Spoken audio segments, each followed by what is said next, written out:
$60,000 ga Ustutu yer maydoniga tushgan, bemalol kirib yashasa bo'ladigan bitta yaxshigina xonadonimiz sizniki bo'lishi mumkin. Videoni oxirigacha ko'rib, like bosib qo'yishni unutmanglar jigarlar. Xudo xolasa sizlar uchun harakat qilib, shunaqa arzon xonadonlarni qidirib topishga harakat qilamiz. Plyus tarafi ham naqdga, ham через bank, ya'ni variantga ham sotib olsanglar bo'ladi jigarlar. Unaqasiga ham, bunaqasiga ham tushunaman, yuraman deb turibdi uy egasi jigarlar.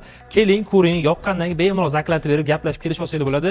Hovlishasini ko'rib turibsiz, bemalol zeleniy zona qilib turib, daraxt-baraxtlar ekib, mehr berib qarasangiz bo'ladi. Plyus tarafi, orqa tarafi ham, old tarafi ham ko'cha bo'lib turgan, suv, svet, gazdan muammogarchilik bo'lmagan, yaxshigina zo'r xonadonimizda sizniki bo'lishi mumkin jigarlar. Videoni oxirigacha ko'rib turinglar. Hozir ichkarilarni birin-ketin ko'rsatib beramiz jigarlar. Qani ketdik.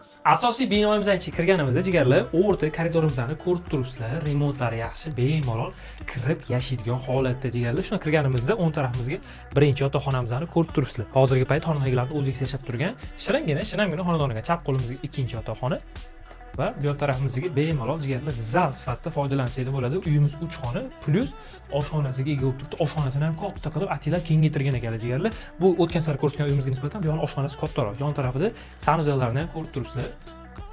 Bemalol kirib mazza qilib yashay olasiz jigarlar. $60,000 ga Plyus tarafi ham naqdga ola olasiz, ham через bank ham sotib olasiz jigarlar. Uy egasi tushunadigan yaxshi inson tez sotib olmoqchilar jigarlar. Orientir tushuntirib o'tamiz. Orientir keladigan bo'lsa jigarlar, xohlasangiz 3 qahramon postdan, xohlasangiz jigarlar selxoz insta tarafdan kirib kelsangiz ham bo'lar ekan. Sarki balig'ini bilasizlar. Sarki balig'iga 1 kilometr oralig'ida joylashgan 3 qahramon postdan 13 kilometr kirib kelganinglardagi aynan shu shinamgina arzongina uyimizda Xudo xolasa hammalarni kutib qolamiz. Menimcha Xudo xolasa bu uyimizdan 1-2 kunga bormasa kerak. Kim olsa ham mazza qilib yashasin jigarlar. Hammalarni kutib qolamiz. Tepadagi nomerga telefon qilish esdan chiqmasin.